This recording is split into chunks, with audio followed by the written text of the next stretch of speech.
Oh, I am. All right, let's do it. Born ready. Born ready. Well, Born here we ready. are.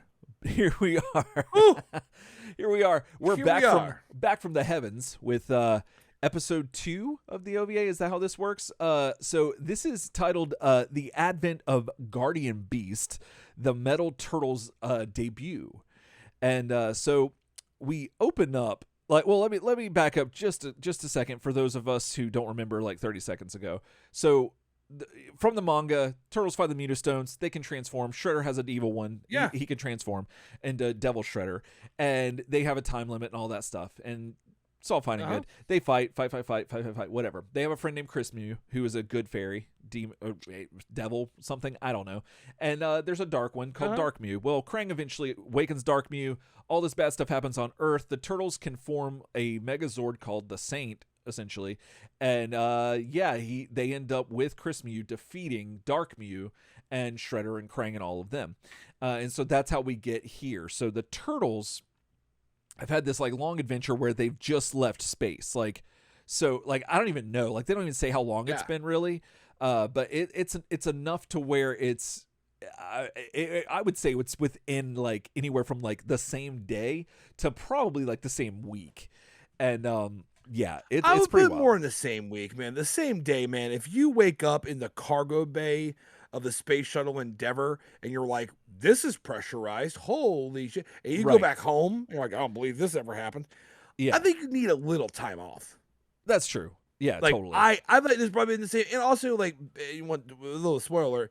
Splinter is called upon by an old ally to come to Japan, which means like they had to fly to Japan. Yeah, they had to fly. So that makes it not the same day. That is true. Well, I guess the thing that that gets me is that so we open up, like you said, at this airport in Japan, and like Michelangelo is talking about back from heaven. Now they made a reference to heaven, which I'm pretty sure is just a loose translation of space, like to them, but they make an allusion once the Turtles de-transform from the Saint and they end up on the Holo spaceship. They say, is this heaven? Like, is this, like, did we die, essentially? And so Michelangelo is saying back from heaven. I'm thinking that I thought that might have been a thing, but he could just mean that, like, back from the sky, like, essentially is what it could translate to. But nevertheless, our heroes are at an airport in Japan, and, you know, Mikey is just, like, all about it. He is like so excited about being in Japan and just being on the ground, and like just everything about him is like giddy. And he gets like the cold shoulder and like some shade like really quick from like the whole gang, because the whole gang's here. The four Turtles, they're not having it. They're not having it. Splinter and April, they're not having this at all. And again, real quick, we didn't touch on this, but the Turtles, so April's probably about 6 foot tall.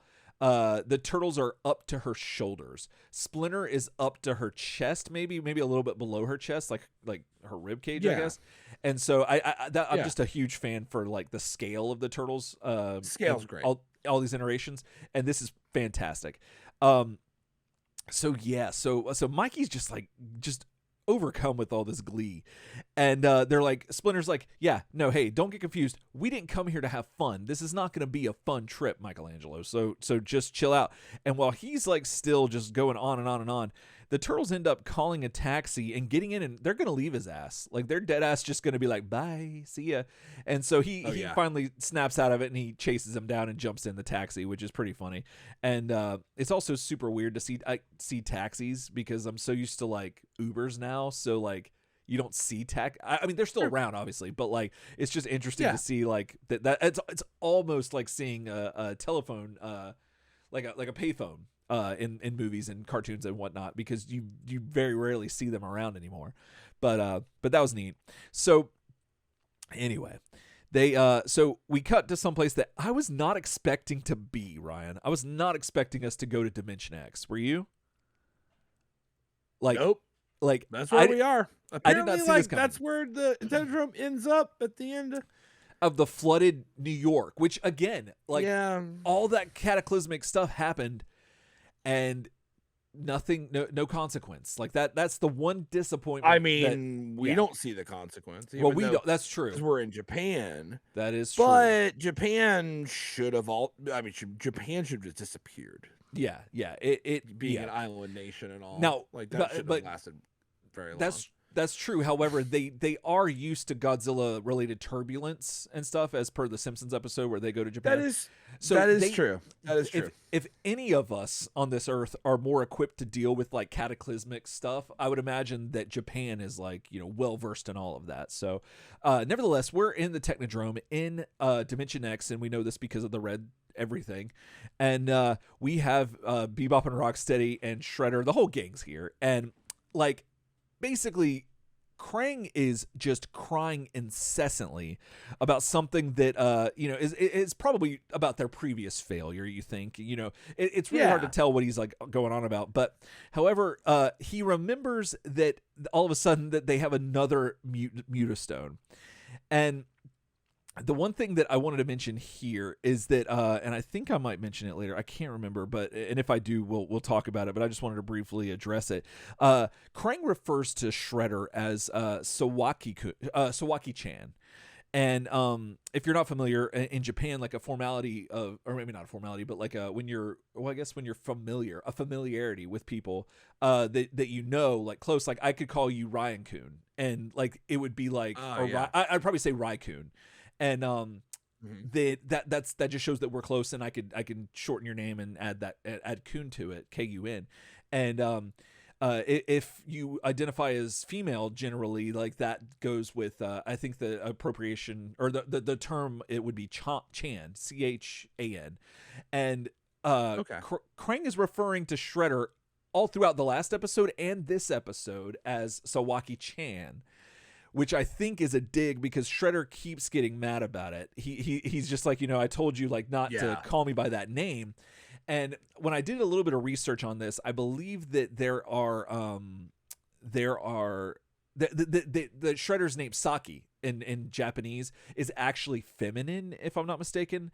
And so this is some sort of play on that, where they're making a joke about that. And which is kind of neat. Interesting. Yeah. And so I was fascinated by that. But it's hard to tell, especially when you're dealing with like translations and like this is a fan sub, if I'm not mistaken. So there's a lot of things that could like get crossed up. So anyway, but yeah, Krang finally stops crying because he remembers that they found a mutastone. They found another one, and Shredder, he calls him the name, and Shredder's like, "Don't call me that" and stuff. Then Shredder keeps like he's like so emotionally distraught here because as soon as Shredder realizes that that Krang has mentioned that oh you stopped crying because you remembered you found the mutastone. And you want me to go find a mutastone again? Do you remember what it did the last time we had this? Like, and I love that because you just think that, it's a power up, like you're good and you're just same person. But no, Shredder's telling us right here that it altered his body as it pleased, which is super dark. Like, was not expecting that angle. Yeah. Not at all. I'm not in control of this. Right, like it basically possessed him, and I think that's amazing, and the fact that he's like not wanting to do it again, I'm super all about that. Oh yeah, so that's pretty great. So Krang's belligerent. He's just like, shut your mouth, go get the mutastone, go get it, and they just keep going back and forth about like how annoying Krang's voice is, but I actually like Krang's voice. It is annoying, but like, I don't know. It is hyper. In the first episode, the first like few scenes with him were hyper annoying to me. I was like, I even texted you, but I was like, I'm like 5 minutes into this. Oh, that's right. Yeah. I can't do Krang. Like, it's killing me. He gets better later. Yeah. He starts off annoying, but he gets a lot better for some reason. He does. And so then we cut to a bullet train where we find our protagonists, the Teenage Mutant Ninja Turtles, their friend April, and their sensei Splinter. They are on this bullet train, and they're passing by Mount Fuji. Now here's your girl April, Ryan, doing what I know you love to see her do. She's getting that footage, man. Like, she has that handy cam ready, and she's being a news reporter. She's all about it. Now I kind of miss the cameras that had the trigger on them. Like, at least I think that was a thing. That was a thing, right? Like, that was legit, right? Like a trigger on the handle. or was that Yeah, all no, fiction? that comes. No, no, Okay, Eric, of okay, course not. okay.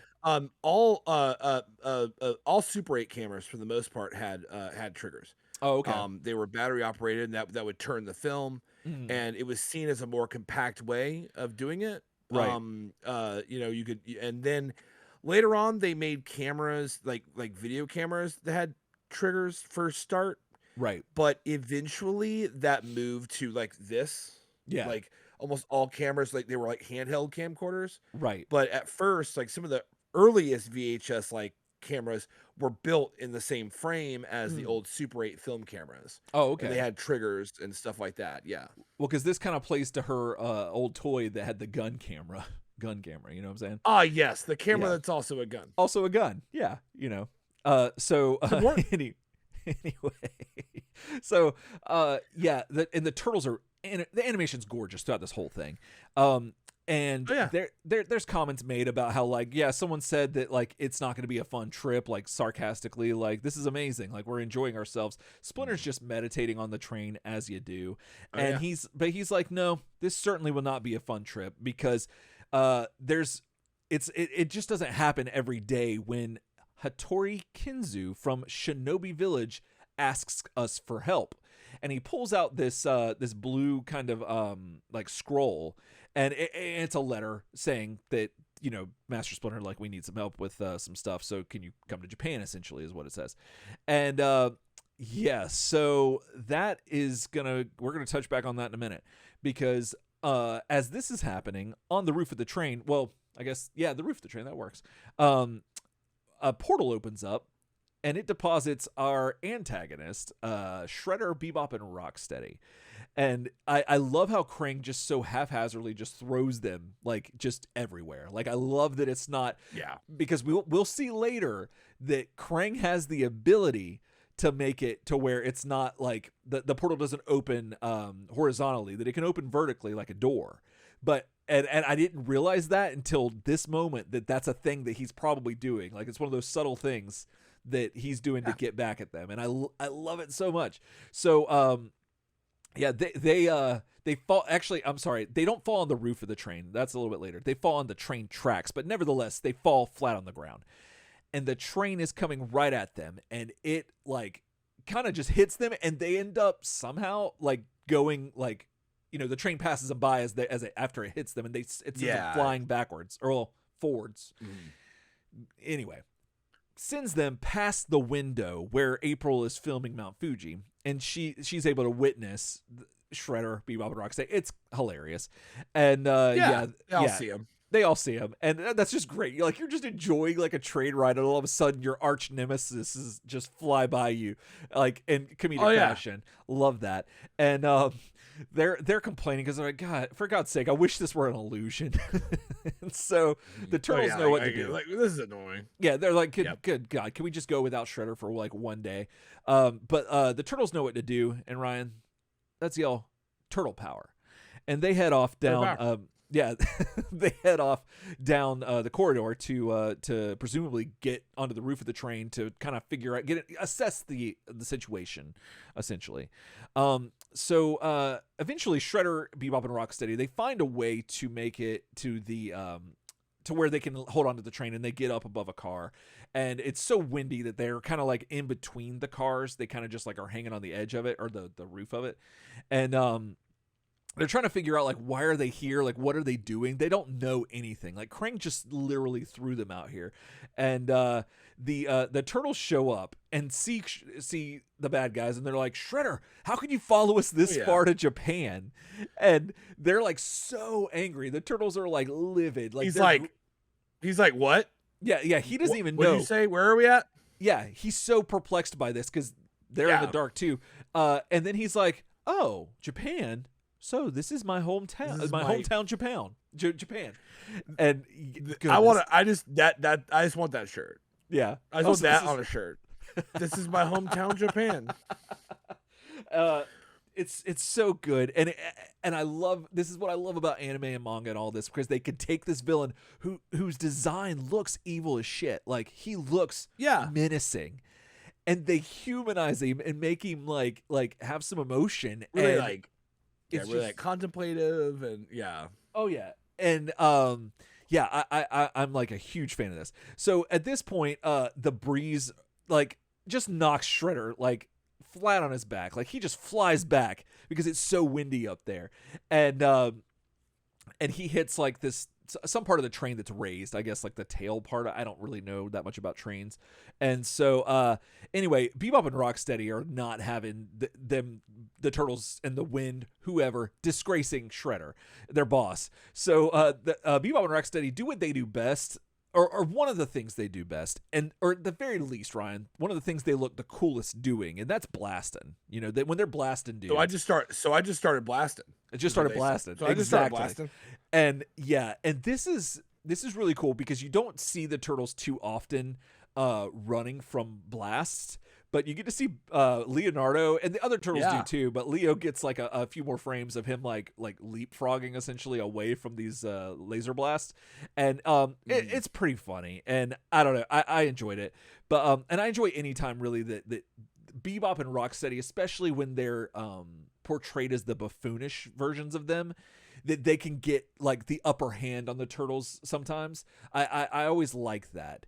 Yeah. And yeah, this is kind of neat. So then Ryan, and you and I have been on a train at least a handful of times, I imagine, not together, but like, or I'm assuming, have you ever been on a train? I think the only train I've ever been on is the one at Wizarding World. Like Yeah. the train that goes between the two Interesting. parts of Okay. the Harry Potter place. Yeah, I don't think I've been on a train. Well, I mean, I've been on like the at Disney. Like I've been on like at the airport. I've been on those, but I can't say I've ever been on like, y'all, man, like we're right. going to another city on a train. Like I've never been like on a passenger train. Oh, okay. Like Yeah. like that's going to commute, like a commuter train. Right, that has like track. Well, I guess all of them have tracks, but yeah, a commuter train that or a mass transit kind of thing. Well, I guess that's what the ones at Disney. Yes, are. yes, like an Amtrak. I've never been on an Amtrak. Like buy a ticket right to go to another place on this train. I've never been on that. No. Okay, see, I would have thought you would have totally done that for some reason. Like that's just one of those things that. See, I would have never thought you were an equestrian at one point in your life, but then you totally were. Oh, I was. And then yes. And then, but see, I was on the other side here. But yeah, no, I totally have. I've been on an Amtrak, and because we like the town I live in is very much like that kind of transit was like crucial for the town for in the beginning of it, and so yeah, I guess they have in the next town over. So when you like, founded Plant City, right when I founded it, train. always on the train. Yeah. And had a little hat and everything, and but I still used the Green Ranger's flute to signal everything. But but nevertheless, in the town that's 7 minutes away, they actually have an Amtrak station there too. And it kind of back in the day when I was in elementary school, they would have us go on a field trip just to see the train and like do all that. That's kind of cool. Yeah, run back and forth. Exactly. Right. And I got to ride on it with I think my mom went with me, and it was neat. It was neat. And their Amtrak, for those who don't know, is just a fast passenger train, and they're the ones that you always want to get stopped by if you're going to get stopped by any train, because if it says CSX, you're going to be there for a while. But the one problem that thankfully on my trip it didn't happen, but there is a huge problem with trains and Ninja, that like you'll just be on a train just going somewhere, and then all of a sudden Ninja, and then you got to deal with that, and and so that this is what happens here. The top biggest problems with trains. Number one is Random Ninja. Random Ninja. Number two is a murder on it. Right. And like a murder on a long train ride. That's a problem. That's a problem. The third problem is Snowpiercer. Yes. Like, you don't want that. If you wind up like I'm in the back of the train, I'm being used for slave labor. Right. They sell us to the front of the train. I'm gonna fight my way to the front of the train. You never want to be there. So the Snowpiercer can happen on a train. And then the last thing that can happen is you can meet a stranger on the train. Right. And if you meet a stranger on the train who tells you he really hates someone in his life, and then wants you to maybe kill that person, in exchange, he'll kill the person you don't like. And then you're like, well, I wouldn't do that. Then that person you don't like winds up dead, and he comes back and goes, I did my part. Right. That can happen on a train. That can happen on a train. That wasn't That's the strangers on a train situation. Exactly. And like there's the girl on the train. Yeah. That can happen. That can happen. Girl Totally on the can train. happen. Yep. And so like, and you mentioned this, and a lot of people think that that's just like folklore and like, you know, just fiction, but because they saw, because Thomas the Tank Train Engine has had an episode dealing with all of those issues that you mentioned. So people think that that's like I forgot about one of the worst things that can happen on a train. Was that is Blaine? Blaine's a pain. Yep, that's from Dark Tower. Oh my God. Don't get on Blaine. Okay. He's a bad train. That can happen to you. So don't get on Blaine. He's a if bad you get on a train. If you get on a train, he is. He okay. Really is. If you get on a train mm-hmm. and it's got AI, well, that's kind of cool. And he starts asking you riddles, get off. Yeah, get off. Yeah. Also, if the train is purple and gray, get off train. If the train is purple and gray, it might be Astro Train, so therefore it's a Decepticon. So you probably don't want to mess with that either. That's probably the next thing. You need to look for the Decepticon logo. That's true. Now, if you get on a train and it has these demons on it, like Jin or like whatever, you might be on Kamen Rider Deno's train, and that's going to be a lot more fun. Even though you're going to be going through time, but it's still going to be a lot of fun. They're the fun kind of demons. Well, the problem with some trains to sneak up on you. Like for example. You could just be like, you could just walk into like a warehouse, for example, and everyone's dancing, and then they dance in a big line, and you're next, right? And that's when you're on Soul Train. You're on Soul Train, right? And then if you didn't even go to the train station for that. You don't. And that can happen. Soul Train. That can happen anywhere. You walk in and they're dancing, and like Elton John's there, and you're like, what? And then everyone lines up in a thing, and people start dancing down a line, and then all of a sudden you're up.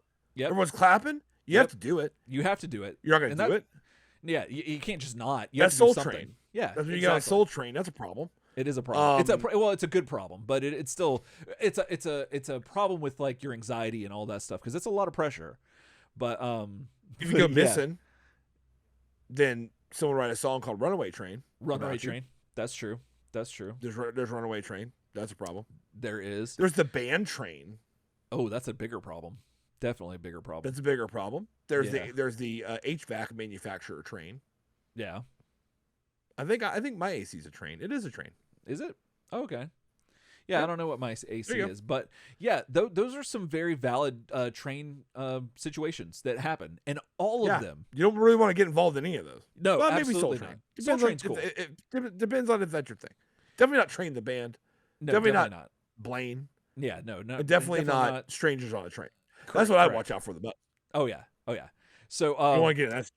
But in any of those situations, you're probably not wanting a ninja to appear. And I wouldn't say unfortunately, but like for us, unfortunately for the passengers of this train, a ninja appears. But fortunately for us, we get to witness all the hijinks and everything. So this mysterious, for the moment, ninja appears, Ryan.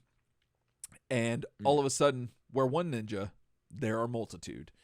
And so, these ninja start unloading on Bebop and Rocksteady with their throwing stars. And Bebop and Rocksteady are just like, oh my God, they're real ninjas. And I was like, oh, interesting that they're saying real ninja. The wind again causes Shredder, Bebop, and Rocksteady and also the pursuit of the ninjas to fly even further off the train. And they're about to blast off again, essentially, is what happens. At this point, the ninja end up going on the train, like inside. And I love this. This is great. This is the subtle things that happen in anime that's really neat. We have a frame that looks like like you're looking through the camera lens, but not like in it like we did last time whenever Dark Devil Shredder showed up. But this is like through, like we're watching through April's point of view. And we see that this ninja, all decked out in blue, is Hitori Kinzu, and that he's here to welcome you, or us, presumably the Turtles, Splinter, April. And then she gets really excited too, and I can't remember if the Turtles were excited, but they say, wow, they're real ninja. And I'm kind of like, okay, so y'all are Ninja Turtles in name. Like, that's, you know this. And let's just say that let's say that you have some insecurity things where you feel like you're not a real ninja. Let's give you that. Sure. At the very least, your dad. Little imposter syndrome. Yeah. Oh yeah, totally. But your dad could totally be a ninja. Like I would consider Splinter a ninja, right? Or like maybe I'm getting my colloquialisms mixed up, but like I He's a feel like ninja master. right, exactly. So I feel like, and especially if he's getting a scroll from like a whole clan of ninjas that they need his help, like, come on. I mean, like, I don't know, but maybe I'm Well, looking. I feel like the TMNT probably feel like they've been granted membership on this council, but we do not grant you the rank of ninja master. Do you know what I'm saying? That Anakin shit. I do. That's how they feel. Dang, yeah. Like I feel like, true. well, technically we've been taught in the sewers, and like, yeah, we've got all that, but we never got like certified. Like we've never been like given the rank. Like we're just fighting with it. So it's like these guys are real ninja. True. Like they've advanced through the program. Like they have their degree. Like I learned all my shit on YouTube, and I could do the same job you do, but I don't have a degree in it. Right, went to YouTube University to be a ninja, and that's what they do now. Like if they remake the Turtles and do the origin story again, oh yeah, it'd totally be like Splinter, like looking it up on the internet, like watch these YouTube videos. Oh yeah, which that's how I'd do it. But yeah, no, you have a very good point. Like that, I didn't think of it that way. I was thinking of it more of like they're just kind of like, I don't know. I guess I was looking for an offense there, but no, you're I like your point a lot better. But they really are. Like I mean, that really does go back to like, I mean, that you know, like they are like, you know, like Gaijin. They are outsiders. Like that's oh, see, that's another point I hadn't thought of yet. What they are, because they're not even human, and they have not been officially trained. Like that's true. Like they're undocumented as far as like that goes. You know what I'm saying? Yeah, exactly. So we get some funny stuff with Hitori saying that he's shy, which is kind of funny. And so so right about this time, it gets to be nighttime, and we're at the Shinobi Village, which was our destination all along. And we see a ninja jump from the trees, and we hear like two people speaking and stuff like that. And these two people end up being Splinter and Hitori Kinzu. And Hitori Kinzu explains that to Splinter that this thing that they're looking at is the mirror guardian of their village. It is the legendary mirror that possesses the strongest and the greatest power. In case you were wondering which mirror it is, it's the one that possesses the greatest and the strongest power. So it's not like the third or fourth ranked power. Precisely. Like it is the strongest. Yeah, we're not going great value mirror. It's the strongest and most most powerful mirror. Right, strongest and greatest. That's it. And great. And that's why you get paid the big bucks. That's true, indeed. And so Splinter deduces that someone's trying to steal said mirror, and he's correct, which is why Hitori Kinzu wants their assistance. The Turtles in April then ponder, obviously someone's trying to steal this. I wonder who it could be. And they're like, could it be Shredder and the Foot Clan? Which I love that they refer to him as the Foot Clan and not just Shredder, Bebop, and Rocksteady and Krang. Like, I love that they bring in the Foot Clan element of that. Because that's the one thing I hated, that they kind of got rid of all the foot soldiers in the animated series eventually. And so I love that they kind of, at least in name alone, bring them up here. Well, making them robots like defeated the whole point. It did. Like, it did. I hate to totally say agree. it, but it defeated the whole point, and it wasn't good. Like it sucked. When they're robots, they go clang and they go away. Exactly. And so I agree.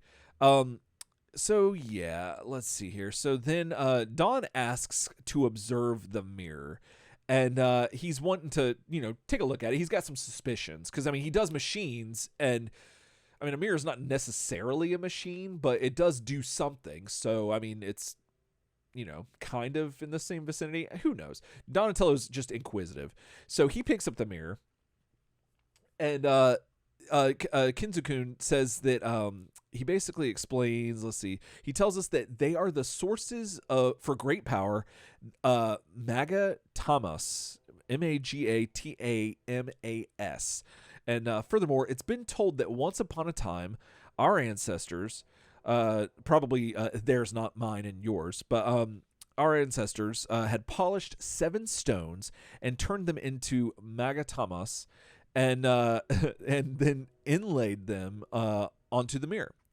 Donnie asks, "What's its name in Japanese?" And like, well, what's the name of these stones? Like, can you give me a little bit more information? Because I feel like there's something here turns out, Ryan, the stones have 4 different names: beauty, strength, peace stone, I guess, and it is also known as the Miyu Tai Shi, which sounds like Mutashi, aka Mutastone. Yeah. Did you see that coming, Ryan? Yeah, I did. So, all right. I did. So, so these are the mutastones. So, at this point, Kinzu-kun pulls back some doors and presents each honorable turtle with some ninja armor. And yeah, the one thing I do have to say as a slight, but kind of really, they can't help it because it's not really, it's indicative of the time and kind of the medium. But like a lot of this, the footage from this is, or can be, a little murky. And I don't know if that's like with age. I don't think it is. I think it's just like the way that they made animation. It was back a style. Then. It was a style. So yeah. And I'm curious if it's because like this looked better on like the CRTVs back then. Like somehow like the animation had to look a certain way for that they couldn't do it a certain way, and technology hadn't advanced. Who knows? And like you're saying, it could also be the style, but it's kind of hard to really make out what this armor necessarily is. But essentially, it looks like a chest piece that has one strap over one shoulder, and then like some knee pads and elbow pads, and like that's pretty much it. Like, am I missing something here? No, that's it. Okay, good. Thank you for clearing that up.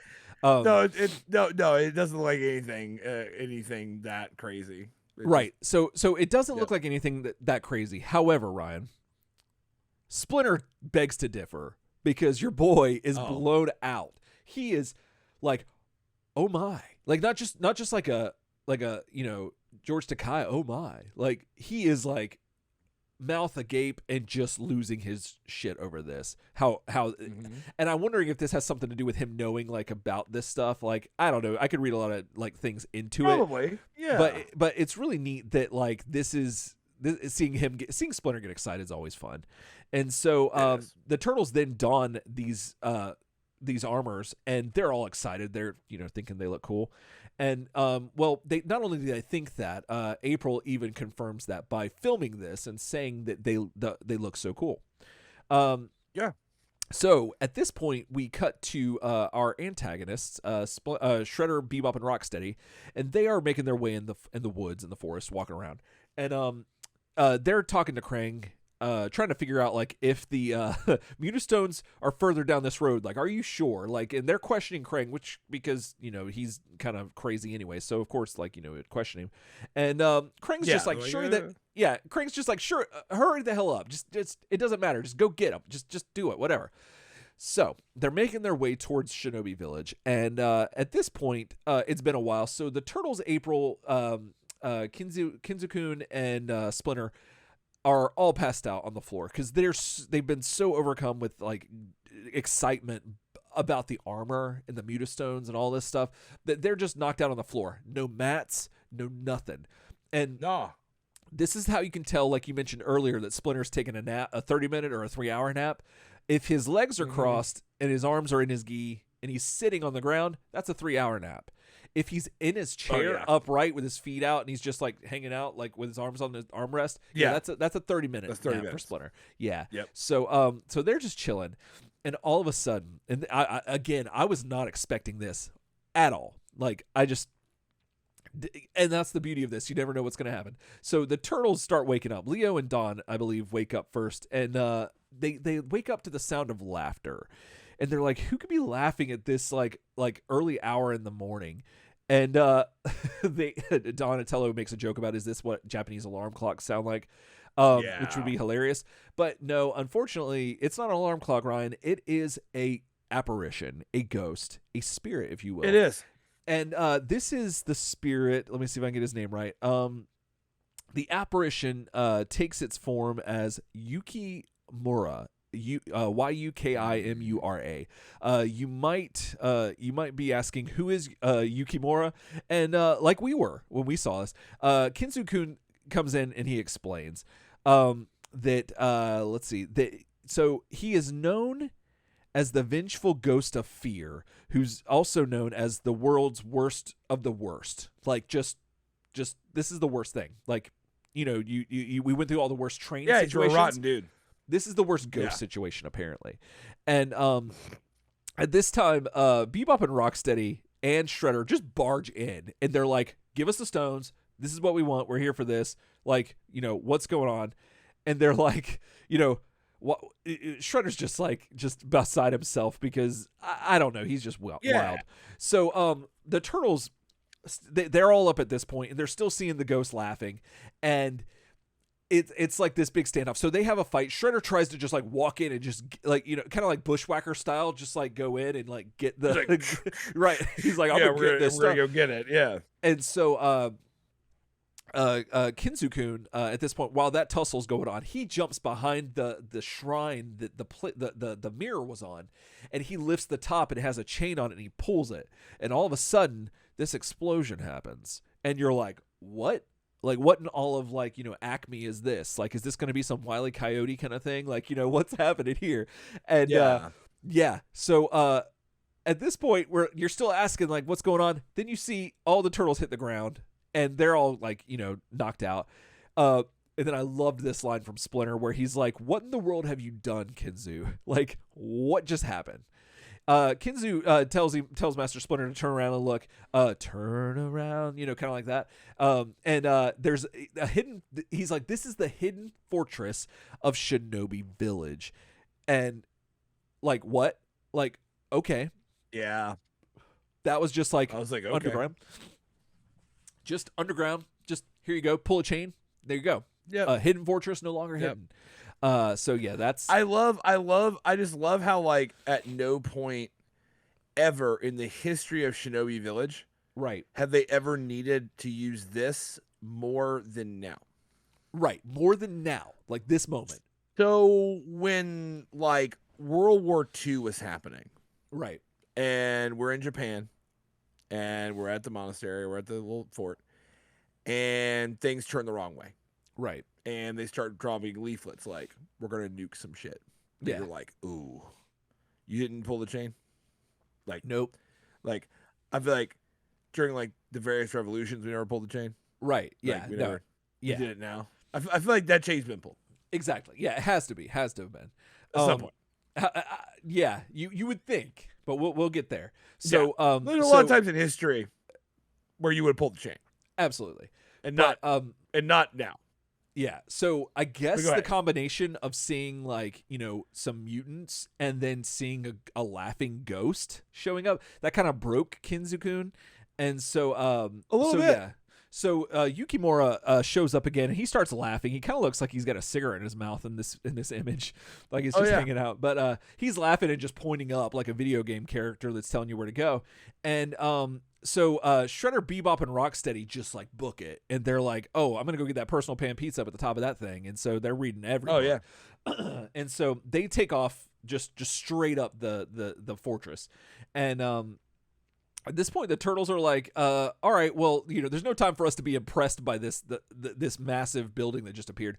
Let's go after the bad guys. So they also follow suit with Kinzu-kun and and his ninja. Which, where were they when Shredder broke in? Like, where were those ninja at that point? Anyway, so they're climbing up, and so this is where Kinzu-kun explains that he says the 7 Mayutashi, which is the mutastones, are double-edged swords. Which by that I think he means that, like, there's good and bad. Like they can go both ways. They're not like the regular mutastones where, like, they're good or they're bad.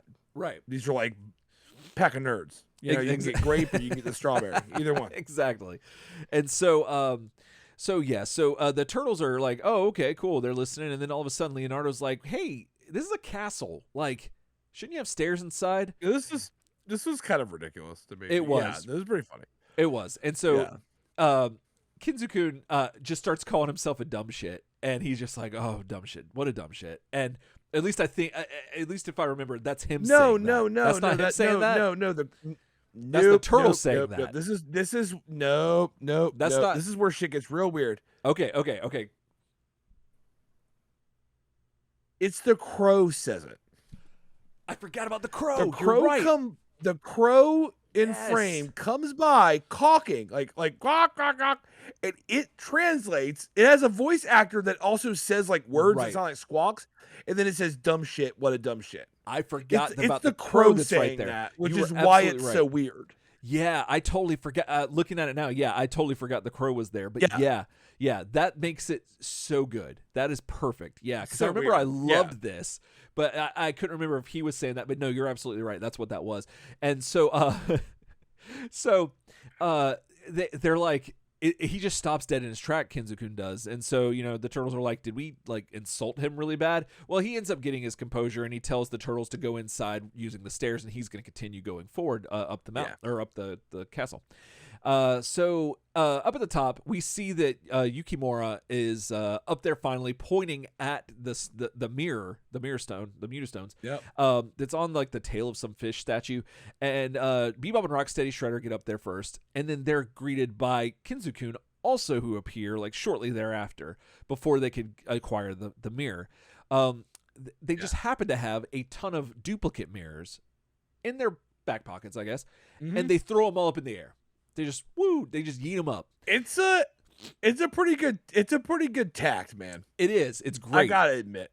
Which means they thought ahead. Pretty good tact. I love that. I love it. Yeah. So now the Shredder and Bebop and Rocksteady are calling them dumb shits because they're upset that like they're not gonna be able to find the mirror. Jump back down to inside the castle. Krang just opens a portal, like just straight up opens a portal, showing that he has the ability to do it like tactfully, and gets in the way of the turtles. He do it wherever he wants. Yeah, right. So in Thanos style, he kind of was like, I got sick of waiting, so I decided to do it. Might as well do it myself. The turtles just laugh, and they just breeze right past him, like no regard for him whatsoever. And so that gets us back up to the roof. So the Shredder and Bebop, everyone's still looking for these mirrors. They can't find it. They say, shit, where's the real one? Yeah, where's the real one? That was so funny. When I read that, I was like, this show's crazy. Yeah. And so this show's crazy. Again, Yukimura finds the real one, and he starts pointing at it. Yeah. At this point, Shredder, Bebop, and Rocksteady get the mirror, and they use the mutastones. And they summon forth these guardian beasts that come from Mount Fuji. And one of them ends up being a multi-headed snake. Another one is a fish. Looks like a devilfish or something. He says whale. When he attacks. Oh, a whale. Okay, whale. yeah. So some kind of like whale. Yeah, that could be. And then you're absolutely right. He does say that. I guess my thing is that sometimes in Sentai and stuff like that, they'll say things like that, but it'll be just tangentially related to it. So I wasn't sure, but you're right. It is huge though, so it could be a whale. And then there's a white tiger Zord that basically appears. And they all look pretty neat. Like I was pretty impressed by this. The turtles show up just in time to see this happen, and they're like, okay, what's gonna happen? Well, hold on, baby bird, it's about to happen. Not only do those monsters appear like as their animal forms, but then they combine with let's see, I think that is, I wrote it down in my notes somewhere, but I believe Bebop gets that's Bebop. Bebop gets the fish whale, Rocksteady gets the snake armor, and Hydra, or whatever that thing is. Right, and Shredder gets the white tiger Zord, which White claw. No laws when you're wearing the claws. Right. That's what your boy Shredder says. So, and I guess I don't have a picture of that. Oh, yeah, I do. It's up here. Right. There it is, right there. So, he looks awesome. Now, these are, at least Shredder and some of the other ones, they have toys of these. These are the toys we talked about earlier. That this is what this line is based on. And they look cool as hell, those toys, like they're vac metal and stuff. Anyway. So, the Turtles, Kinzu-kun, and the ninjas, and the Bebop and Rocksteady mutated. They're all up here, and so they still, like, they still have to find the mirror. Like the mirror is like still in play, but like the Bebop, Rocksteady, and Shredder are mutated, and so they like they're so like all this fighting starts happening, and Kinzo-kun is like, I'm gonna look for the mirror, but like you guys need to buy me some time. Like you got to keep these guys distracted, and so while this is happening, let's see, Kinzo-kun, he says that there's still hope to summon the good guardians. So yeah, the baddies attack with the turtles and with their ultimate moves, and this puts all the turtles on their shells. Like this is just like they're just turtles are getting beat up like nobody's business. And but nevertheless, this still just then the mirror flies into the air because the ultimate moves have just like caused like all this mass destruction, and it is caught by Krang, who wants to just like leave, and it's like, all right guys, let's go, like we did what we got what we came for, let's go, we won, let's go. But Shredder can't leave the power behind, kind of like like in that song on Spinal Tap, he can't leave that behind, like Big Bottoms. How can I leave this behind? Like Shredder's just like that. So and I love this, the Shinobi Ninja just like gang up on Krang and just mount him. And I love it so much. Then Kinzo-kun just jumps up and he takes the mirror, and Krang calls him a damn thief. He's like, that's mine. And so this was one of my favorite things, Ryan. I loved this so much. So Kinzo-kun takes the mirror from Krang, tells the turtles to recite the letters that show up on the surface, namely the spell of hope. Thankfully, the letters are in both Japanese and English, and Leonardo responds with, once he realizes that, he goes, "What a generous mirror," and that cracked me up so much just hearing him say, "What a generous mirror." So what a generous mirror. So then, so at this point, the same thing with the bad guys. Mount Fuji provides 4 new metal guardian beasts in the way of Leo's Dragon. Let's see if I can find it. So there's Mount Fuji. Leo's Dragon. Let's see. We have the Phoenix for Raphael. Then we have, what was Donatello's? The Griffin. Donatello got a Griffin.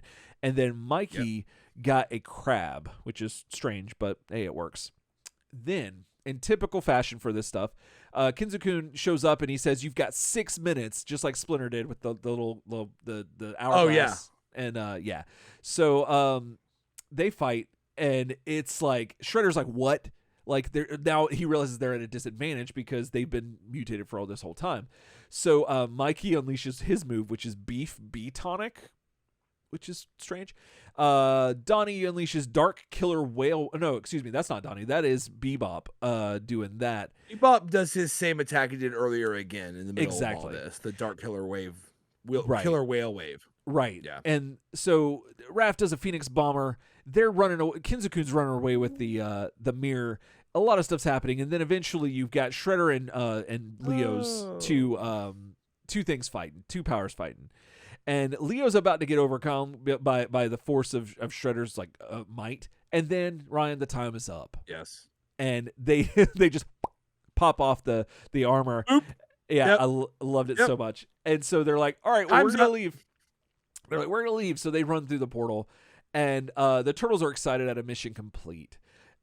So they they realize, they're like, "What happened to Yukimura and stuff?" And they just realize that, I guess they think that Japanese ghosts just give up easily. So there's that.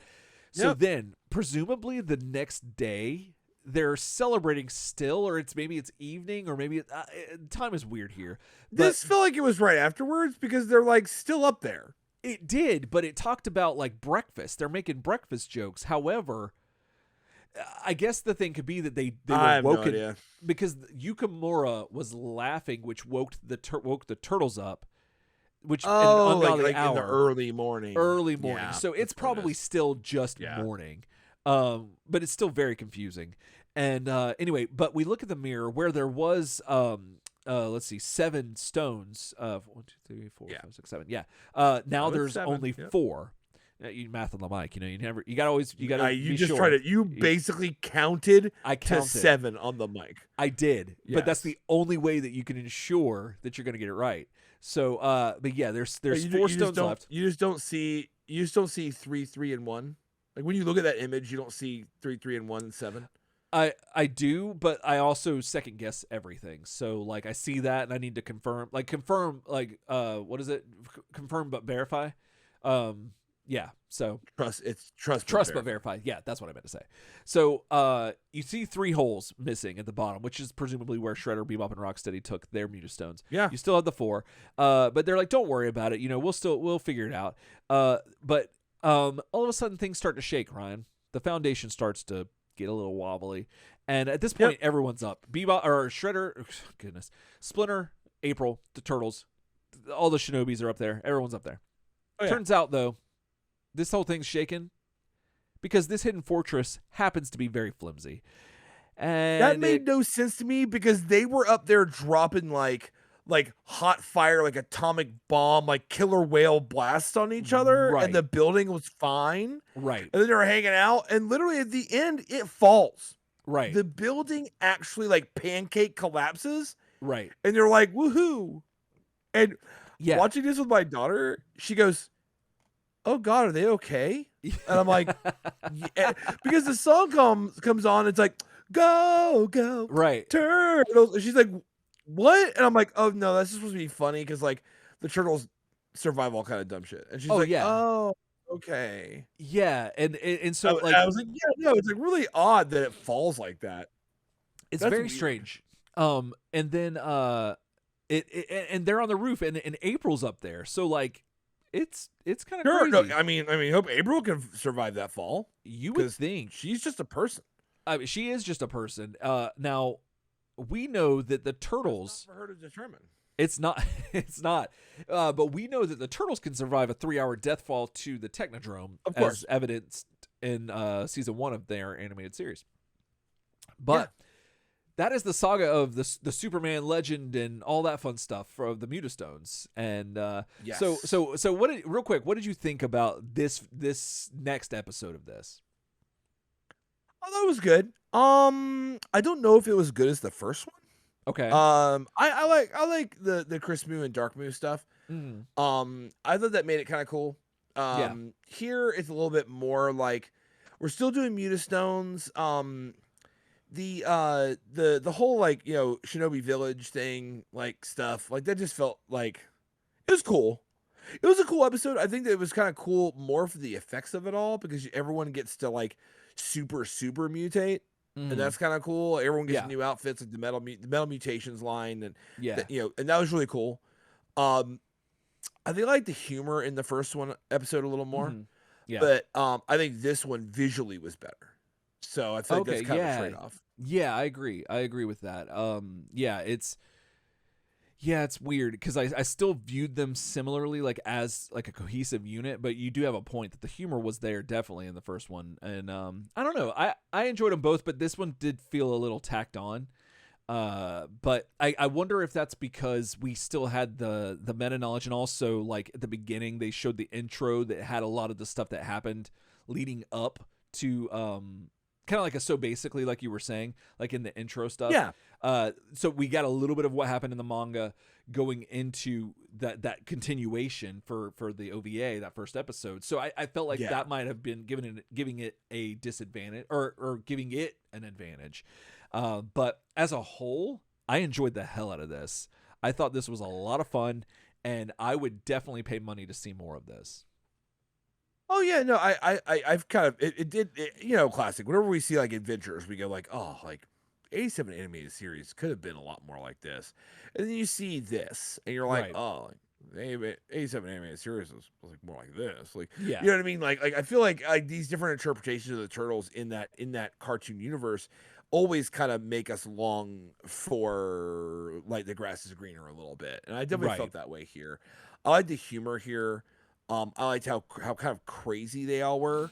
And honestly, if the universe is going to be ridiculous and whatever, this felt a lot more refreshing than the kind of the drone you get with the animated series where it's like definitely boom, boom, boom, boom. Hey April, what's going on? like it's just like like it just, you know, like that music that would come on all the time. You're like, man, like you know, it would get kind of tired, and so I think it's cool to see a new fresh take. Absolutely.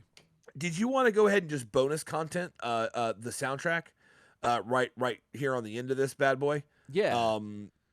I don't think it's deserving of its own like video segment. No. 'Cause it's I so think small. Yeah, no. The soundtrack was neat. Like it was neat because it has like it has a thing about it that definitely sounds like it's time for like what I've heard of other things from its time. But Yeah. It definitely wasn't really my thing. Like I found it to be a little bit more annoying than anything on its own. Now in the actual in the actual show, I thought it was great. Like I enjoyed it for what it was. But when you divorce the two, I couldn't really get behind it. However, the music.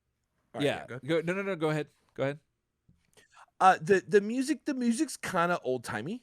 Like is the best way I can put it for 1996. Like it you think about like other contemporary stuff in 96 and like Low Fidelity All Stars, like so people that were making music that was like kind of like sampled analog electronic kind of style, like which is what this kind of goes for, right? And it's so much more fresh, right? And this feels like it was made the same way they made soundtrack for cartoons forever. Like you feel like the studio it was recorded in, the musicians playing it, the people arranging it, the guy singing on it, like the whole thing was like almost like a pipeline back to like the 80s, like is what it felt like. The all the production felt like, well, we don't need to buy new equipment, we just keep making these soundtracks. It didn't feel very fresh to me, and the energy that you normally expect from a soundtrack like that was also not there. So but I mean the big facts on it was released by Columbia Records. It was released on March 20th, 1996, obviously in Japan only. And it has the score from both episodes by composer Takashi Aiki. And it's got the opening theme, Power Up Turtles, and the closing theme. So it's there, and if you want, I mean, it's one of those things you're not gonna know if you like it till you go listen to it. Obviously, like we can't be playing a bunch of it because that is someone else's work. Go check it out. Tell us more. I want you to tell us if you're like, no, this slaps. Y'all are nuts. Like if anyone's got that take, if they're like, I'll take the Pepsi challenge. I'll go do that. And you know what? This slaps. Email me at turtlesoupshow at gmail.com. I want to say, hey Ryan. This shit slaps. I need your bullet points. And I will read that and we will talk about that because I want to hear that. Right. Like, cause it just, to me, it was a little annoying to listen to. And the songs though, with actual lyrics that I believe are done by, let's see if I can do this. Hironobu Kageyama. I believe that like, if he had a say in any of this, that I think he might be someone who has like a pedigree or like that came from like an old school way of thinking where it's like this. He might have done shows like in the 80s or the 70s. And it was just a mainstay where they're like, well, let's get him on here and do this. And that he's got a fan base that will buy the record and stuff like that. So he's doing his thing. Like, and that's no slight on anybody that was involved in the soundtrack. No. Like I've said, I mean, we're both musicians and we appreciate the hell of it. Wasn't what I was looking for, but like, no doubt about the musicianship. I mean, it's all there for sure. It's all out there. But it does harken back to an older time. It does. It totally does. Absolutely does. Well, guys, if you would let us know, we want to know what you think about this. Like, did you love like the OVA? Like, did you love the music? Like Ryan was saying, like, email us turtlesoupshow@gmail.com. You can also let go to us the know. home. We'll hit it back up. You can go to the home of the internet, turtlesoupshow.com. You can also go home. You could also go to YouTube YouTube, and let us know here in the comments. Like, subscribe, and do all that fun stuff. Yeah, for sure. Do all that. We appreciate that. Go to Facebook group. Find us talking on there about all kinds of turtle stuff, and that's a lot of fun. And then if you're listening to the podcast version of this, wherever you're listening to us, please rate, review, subscribe. That still helps us out a lot, and we sincerely appreciate that. If you want to go the extra mile, though, you can always do that by going to patreon.com. Find Turtle Soup's Done Been Making a Podcast, and you can throw some pennies our way to help ensure that we can go on vacation like the foot soldiers do, but mostly that we can bring the soup to you every week without saying clang. and that you can count on us, and we can thank you for your support, and we sincerely do, because we wouldn't be here without the patrons. So there you go. So I think that's is that everything? I think that's everything. So that's all of it. alrighty. Well, else time.